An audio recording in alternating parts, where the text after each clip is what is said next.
Thank you to Nancy, to Karen, to Todd for allowing me to be in community with all of you. Additionally, to Melissa and Jennifer and overall the CU Dialogues team for supporting and facilitating this Juneteenth keynote and for understanding the significance of acknowledging our humanity and working towards liberation.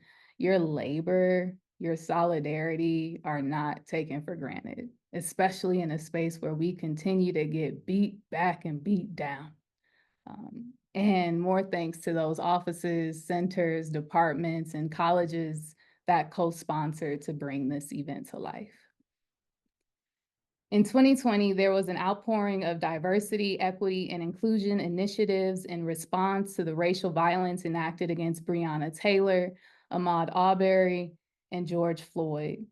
A racial reckoning that was much delayed became the impetus of institutional transformation that was necessary to create spaces that valued the well-being of Black folks and consequently people with identities relegated to the margins.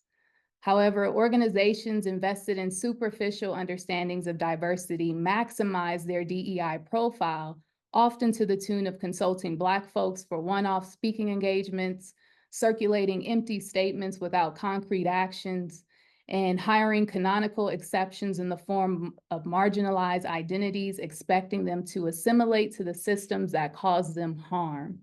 Even more so, 2021 brought on a campaign to disrupt the wave of corporations and universities, finally investing in some semblance of diversity, equity, and inclusion through assaults on critical race theory that inevitably impacted societal understandings of DEI. Importantly, on June 29, 2023, the United States of America's Supreme Court issued a decision that ended race-conscious admissions for public and private colleges and universities, what we have come to know as affirmative action. This decision existed concurrently with the national backlash against DEI that has resulted in multiple institutions disbanding and disintegrating curriculum programs, centers, and offices poised to make these spaces livable. Let's call some of these out. Texas diversity, equity, and inclusion offices at public colleges and universities were effectively banned across the state on June 14, 2023. The University of North Texas eliminated their diversity, equity, and inclusion offices in response to that aforementioned Texas ban on August 2nd, 2023. The University of South Carolina removed the DEI designation from leadership titles and closed the office in August 2023. Similarly, other universities such as Utah Valley University's Office of Inclusion and Diversity was renamed to the Office of Institutional Engagement and Effectiveness. Jackson State University, shout out prime time, shut down its Office of Diversity, Equity, and Inclusion on May 22nd, 2024, while the University of Utah plans to eliminate its Office of Equity, Diversity, and Inclusion by July 1 of this year. The University of Kentucky and University of Missouri system ceased offering scholarships that directly impact the funding of non-white students and have consequently eliminated race as a criteria to be considered in the provision of scholarships, effectively widening a kind of educational apartheid. Of relevance, this happened the same day the Supreme Court issued the overturning of affirmative action. So apparently, they were already plotting. And finally, the University of Texas at Austin closed offices and fired about 60 employees associated with and working in what was formerly the Division of Diversity and Community Engagement, but renamed to Division of Campus and Community Engagement just 2 months ago.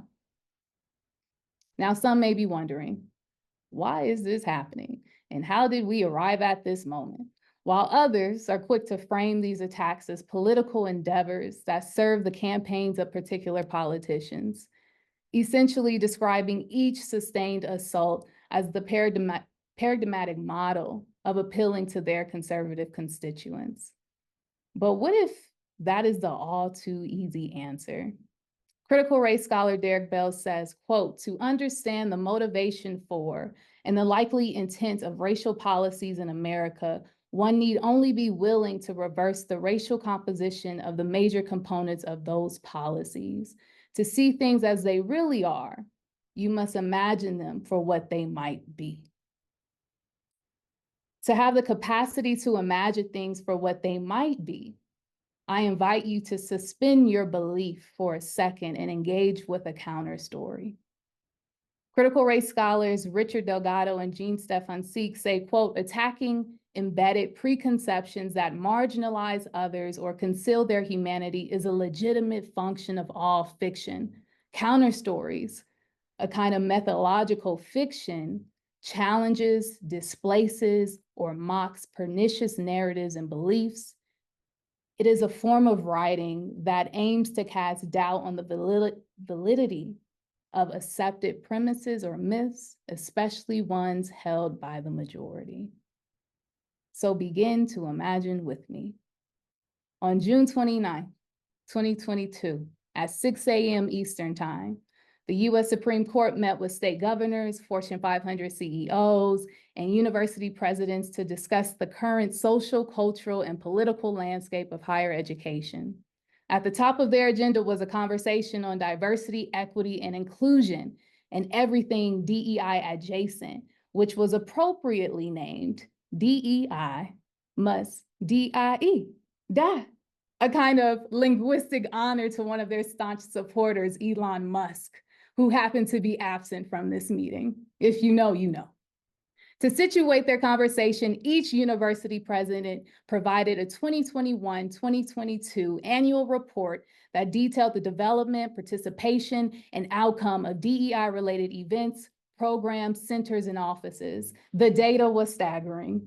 Of the over 4,000 American universities and colleges included in this meeting, those that institutionalized curriculum, offices, centers, and programs that were DEI-related outperformed counterparts in the areas of research, teaching, service that had not done so by 65%, increased recruitment of Indigenous, African American, Black, Mexican, Latina, Latino, Latinx, Asian, Asian American, and white students by 50%, 75%, 80%, 40%, and 85% respectively, and increased retention by 83% across those same groups, were named as veteran-friendly universities for their academic support of folks affiliated with the military, partnered with the National Center for College Students with Disabilities to raise $50 million to support work on and about disabilities, created 100+ resource centers for LGBTQIA+ communities, fundraised over $20 million in scholarships for Black women, and received $50 million in grants to support the sustaining of DEI work. I'm still telling a story, y'all, so continue to suspend your disbelief, because I know you can't believe it.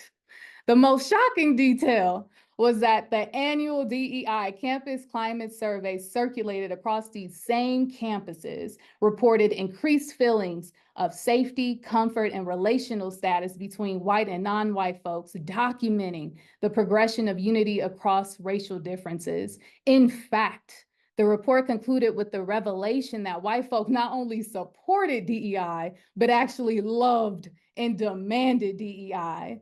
What was even more concerning was the statistic that validated that, all things being equal, African Americans performed at rates that haven't been documented since the authors of the bell curve discovered that Black folks performed 15 points higher than white folks and had to falsify those findings according to Derek Bell.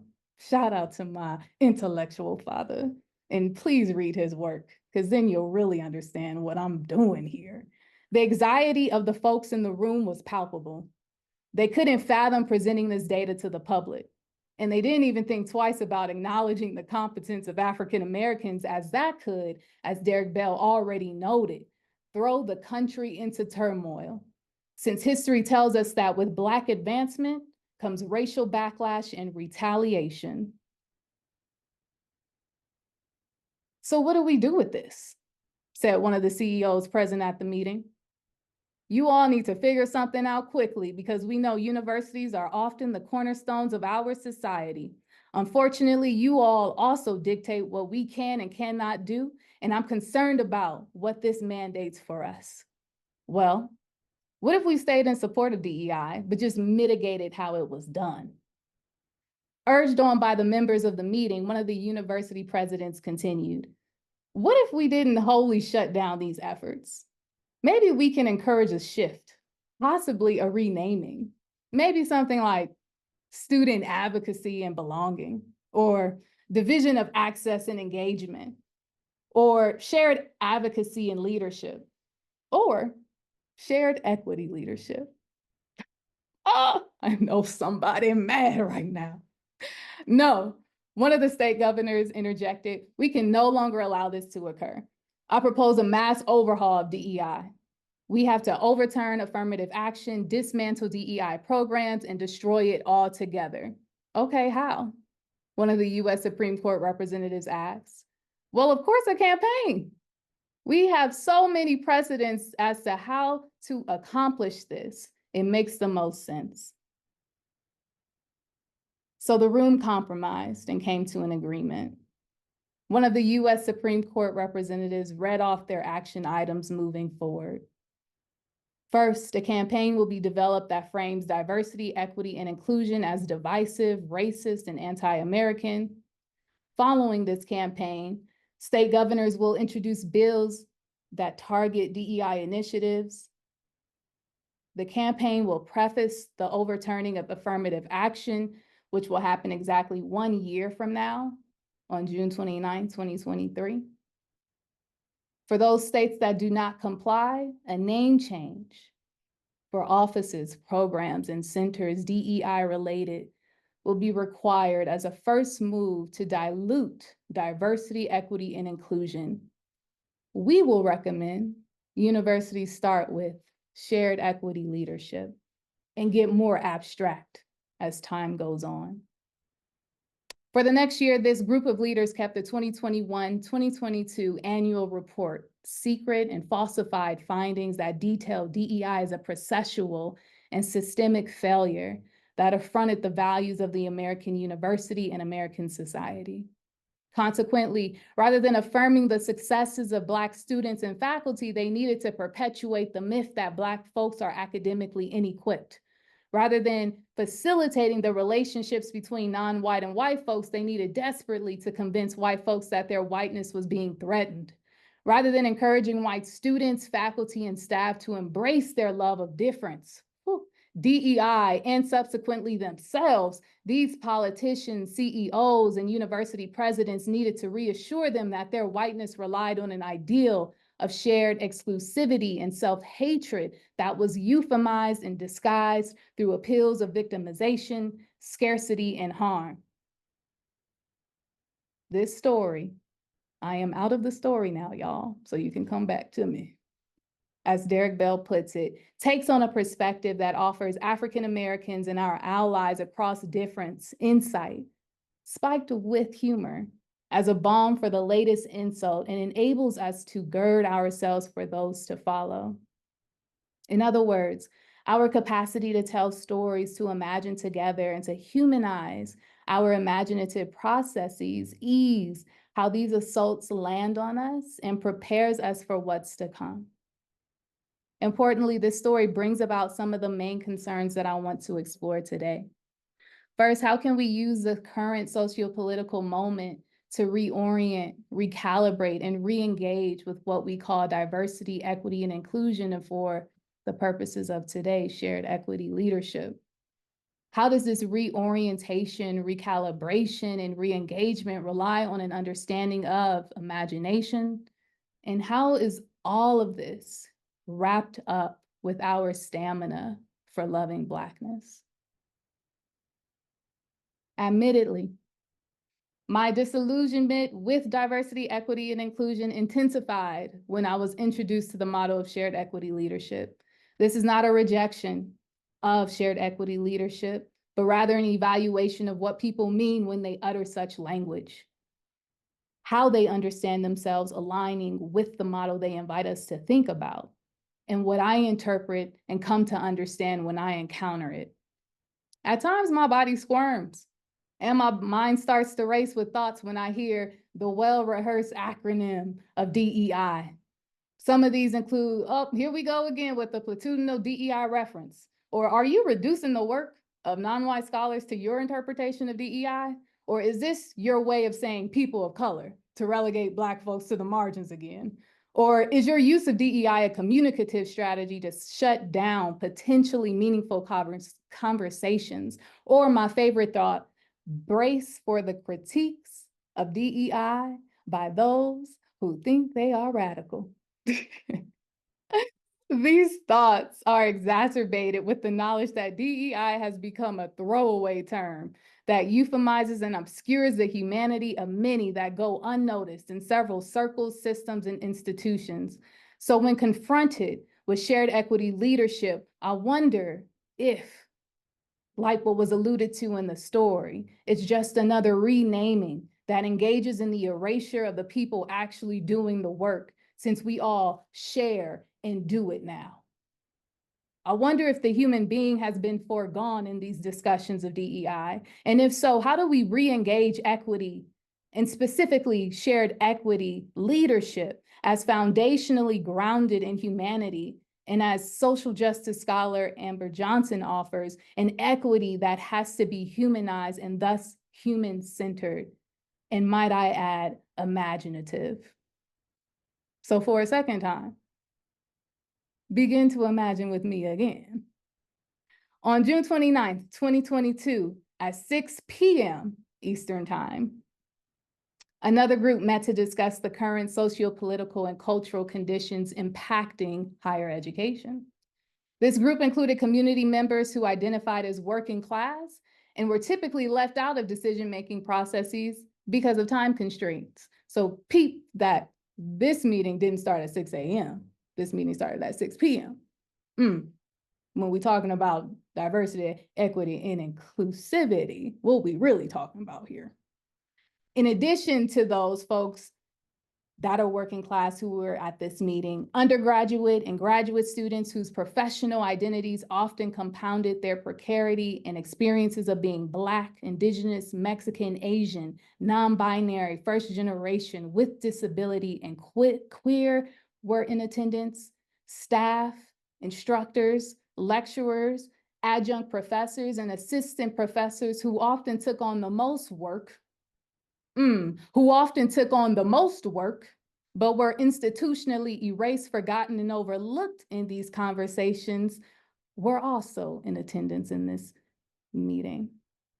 These communities were not there to take on an overload, but because those who are the most impacted should be the first ones heard when creating solutions. Now, let me come up out this story real quick. Breaking the fourth wall, I guess they would say.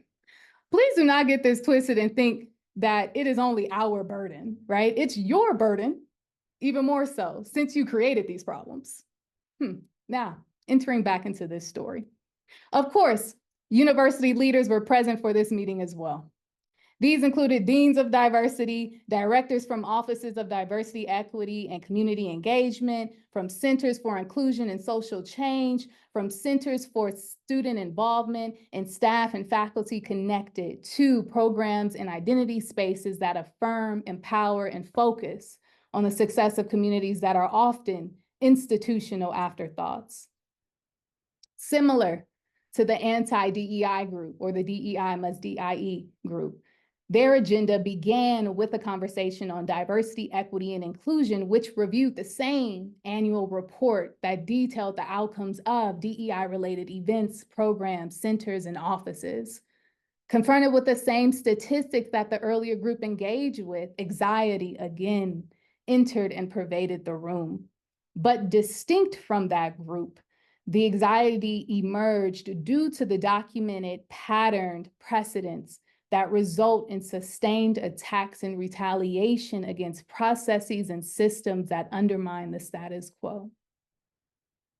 So what do? One of the undergraduate students asked promptly. As history has shown us time and time again, Periods of so-called advancement are met with intensified backlash that contribute to a form of racialized social control. Of course, we have legal scholar Michelle Alexander to thank for this revelation. Yes, interjected one of the faculty members. And we also know that our acknowledgement of the pursuing backlash can serve as an opportunity for new insight and more effective planning, as Derek Bell boldly articulated. Okay, this is good. We are undoubtedly inundated with blueprints of oppression and fallout. So how can our expectation of these events prepare us to move differently? Asked one of the staff members. Yes, how can we use the current socio-political moment to reorient, recalibrate, and re-engage with what we call diversity, equity, inclusion? One of the directors added excitedly. So the room broke into small groups, and each group brainstormed different strategies to equip themselves for the storm that was impending. Here's what they came up with. The first group proposed developing and circulating a shadow report that would offer the full details of the 2021-2022 annual report and expose the ways they knew this data would be distorted.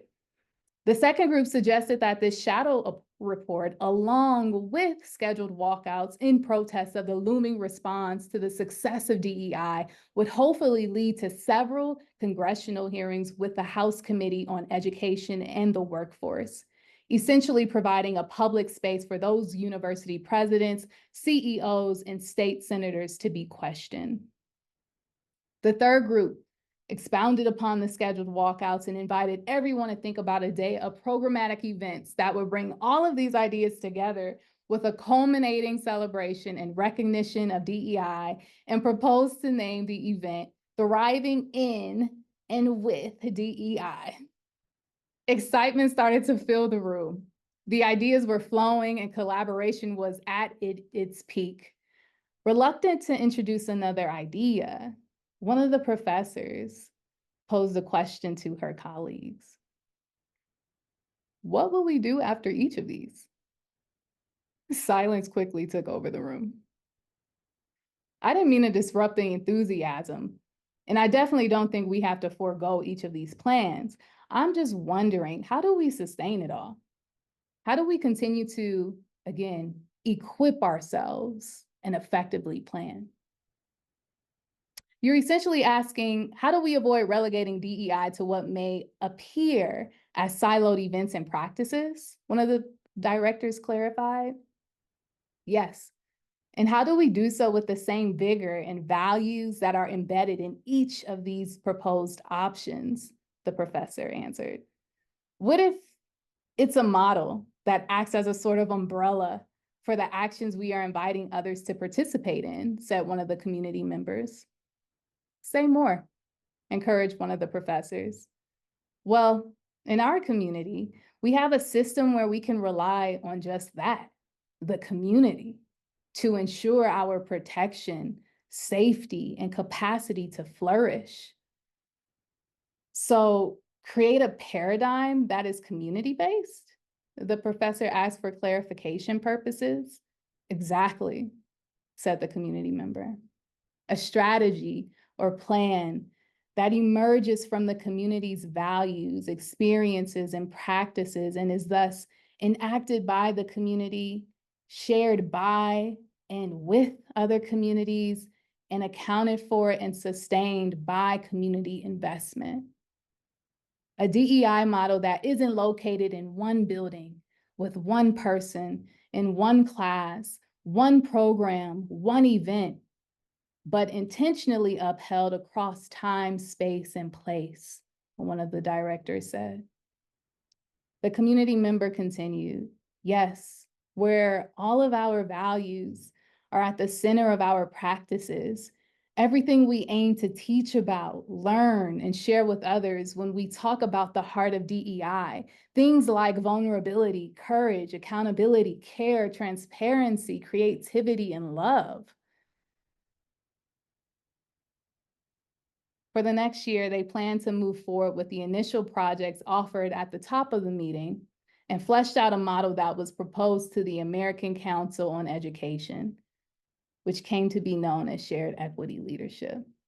So y'all that was mad at my critique earlier, y'all could be unmad now. Defined as a collective process by which equity becomes everyone's work rather than being relegated or siloed in one office or one leader's portfolio.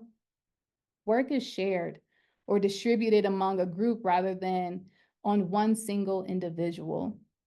Shared equity leadership became the strategy for weathering the anti-DEI assaults brewing in the near future. As they prepare to recruit and collaborate with other centers, offices, and programs, one professor innocently asked, "Anything missing?" Feminist poet Adrienne Rich noted, "If the imagination is to transcend and transform experience, it has to question, to challenge, to conceive of alternatives, perhaps to the very life you are living at the moment. You have to be free to play around with the notion that day might be night, love might be hate. Nothing can be too sacred for the imagination to turn into its opposite or to call experimentally by another name," end quote. Our commitment to imagination is what's missing. Though shared equity leadership names values that include love, care, vulnerability, humility, self-accountability, courage, transparency, and creativity and innovation, imagination is sorely absent. Leading up to this very moment, I have engaged with what Adrienne Rich articulated. I questioned how we arrived at this particular social, cultural, and political juncture, challenged the rationales for pursuing and committing to DEI, and conceived of alternative ways of understanding how certain decisions and realities emerged. I played around by offering shared equity leadership as the heuristic for guarding us from these attacks.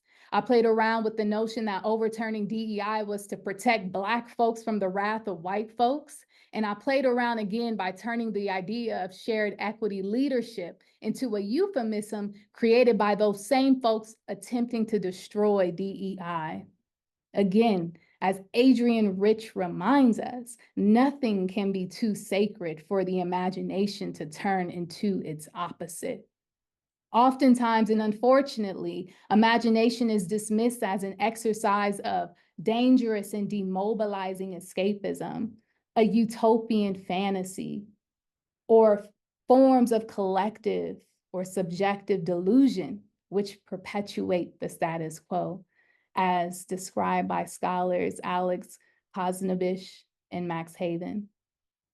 However, as they also note, imagination is a necessary politic for any radical project. It is, as they further elaborate, a quote, socio-political possibility, the possibility of dynamic and shared visions animated by individuals and collectives as they struggle. It is, as Amber Johnson understands it, a resource that evokes a creativity that we can use to reshape how the mind views social injustice and how to heal from it. Notably, Kosnovich and Haven describe imagination as, quote, a process by which we collectively map what is, narrated as the result of what was, and speculate on what might be. It is cognitive and corporeal, intensely creative and utterly mundane all at once. All while imagination is a terrain of political struggle, it is not merely reducible to ideology in any simplistic sense of false consciousness or fetishism. Imagination represents a more rich, complex, agent-driven, and ongoing working out of affinity. It is a crucial aspect of the fundamentally political and always collective, though rarely autonomous, labor of reweaving the social world, end quote. This reweaving of the social world and ongoing working out of is what I call humanizing imagination. Recall I asked, one, how can we use the current sociopolitical moment to reorient, recalibrate, and re-engage with DEI and specifically shared equity leadership?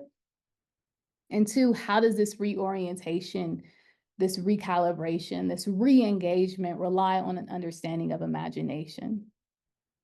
Humanizing imagination is a process of re-engagement, reorientation, and recalibration of diversity, equity, and inclusion, and specifically shared equity leadership. Merging understandings of equity and radical imagination, humanizing imagination is a practice and ethic that relies on our capacity to hold on to the tensions that attempt to distract, destroy, and discourage our desire to, as Adrienne Rich says, play with the notion that day might be night and love might be hate. Humanizing imagination is a practice that individually and collectively envisions humanity in complex, nuanced, contradictory, and surprising ways. A practice of contradiction. It throws shade and sits in that shade. A practice of expounding, extending, and revising knowledge, but not in a white supremacist way. A practice of telling capital O other stories, decolonial stories, a practice that aims to decolonize the place liberation starts, your imagination. It is an ethic that recognizes how racism and oppression shapeshift and acknowledges that this recognition does not make us bound to these constraints. An ethic that understands satisfaction, fulfillment, and the struggle to achieve those is not linear and reimagines what satisfaction and fulfillment could be. An ethic that has the stamina to conceive of stories that are not reliant on or motivated by our depressing conditions. An ethic that always knows that the humanity and rights of Black folks will be sacrificed with no regard, and still with this knowledge, still struggles for the liberation of oneself, the love of oneself, and the love of Blackness. An ethic that knows, as Black studies scholar Walida and Marisha says, that, quote, the decolonization of the imagination is the most dangerous and subversive form there is, for it is where all forms of decolonization are born. Once the imagination is unshackled, liberation is limitless. Furthermore, humanizing imagination is a commitment to imagining amidst the constraints and whatever, as Derek Bell says, the circumstances and odds may be. He continues, quote, a part of the struggle to commit, whatever the circumstances, is the need to speak the truth, even when that truth alienates rather than unifies, upsets minds rather than calms hearts, and subjects the speaker to general censure rather than acclaim. In other words, humanizing imagination is a truth-telling practice and ethic that unnerves the mind, accesses parts of the imagination that have been locked, and encourages an envisioning that at times seems laughable, ridiculous, and absurd, and at other times is joyful, liberatory, and grounding. Whatever the circumstances, it is a process that recovers our humanity. I'm almost there, y'all. Stay with me. Even though I can't see y'all. On June 3rd, 2024, the U.S. Court of Appeals for the 11th Circuit blocked a Black-owned venture capital firm, Fearless Fund, from awarding $20,000 in grants to Black women, ruling that this practice violates equal rights and anti-discrimination law. I'm pausing because that was just a week ago. Close to 1 year after the decision to overturn affirmative action, we continue to experience targeted assaults on our humanity. Recall Derek Bell's reminder that our ability to imagine has the potential to act as the balm for the latest insult and enables us to gird ourselves for those certain to follow.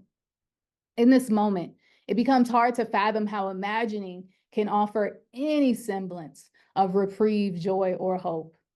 However, Adrienne Marie Brown makes it clear that losing our imagination is a symptom of trauma. Reclaiming the right to dream the future, strengthening the muscle to imagine together, particularly as Black people, is a revolutionary decolonizing activity.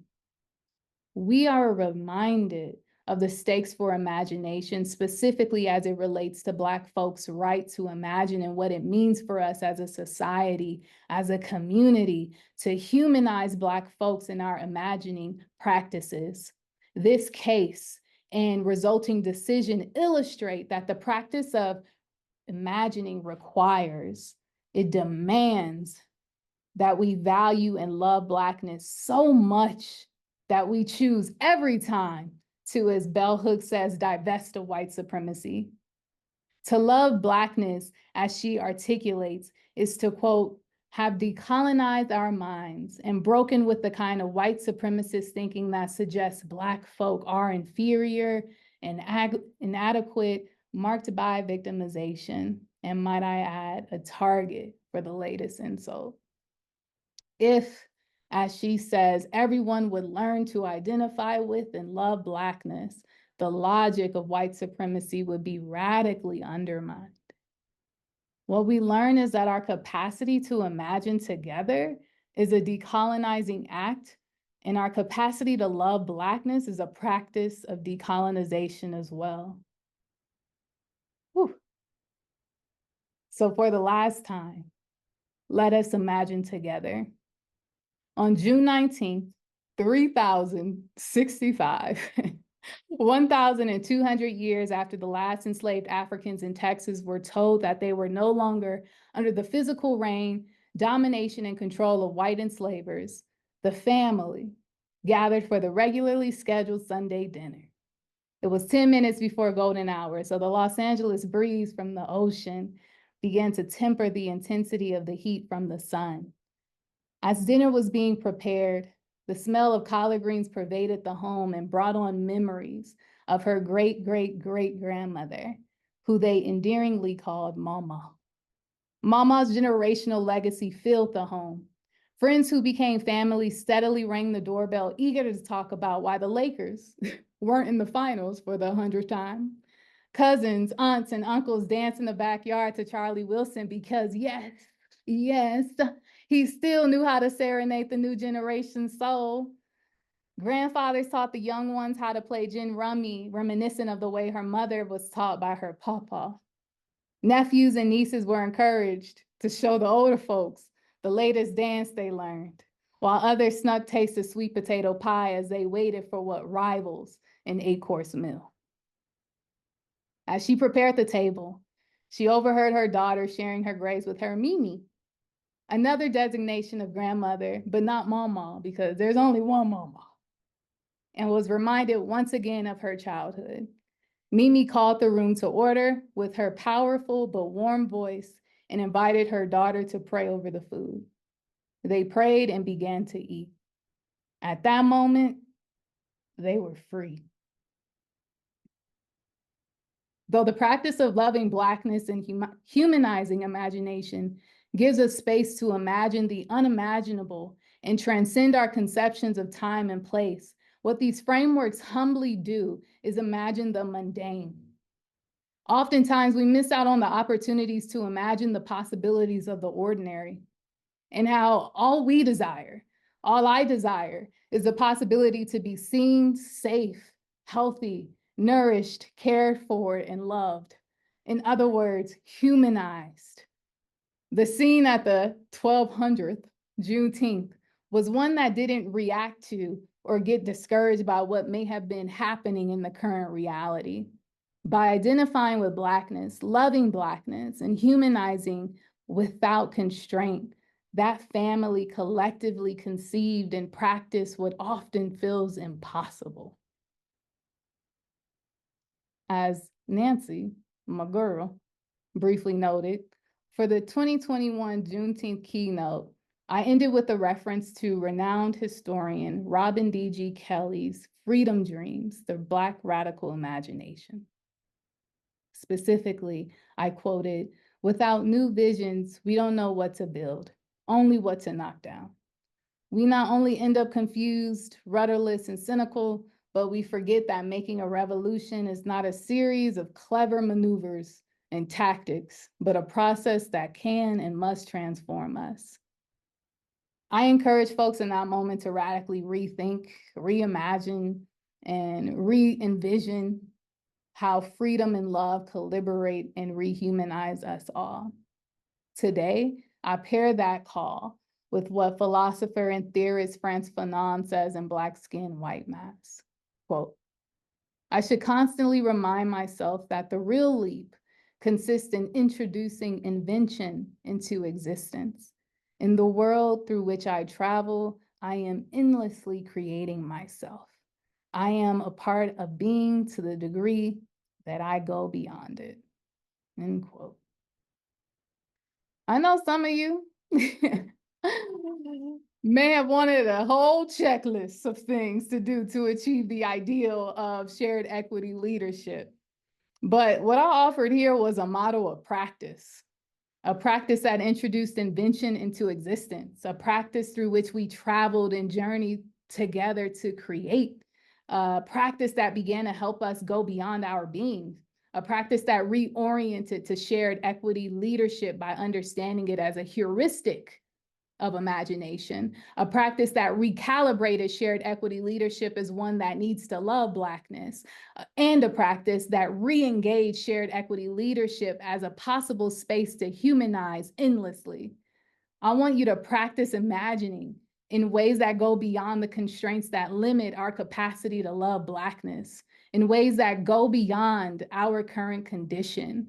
If folks have the capacity and stamina to imagine a blueprint for oppression that continues to impact us, a blueprint that continues to lodge assaults and insults at us, then we are burdened with the demand of imagining a new blueprint, or at the very least, reorient to, re-engage, and recalibrate the blueprints that we have already imagined.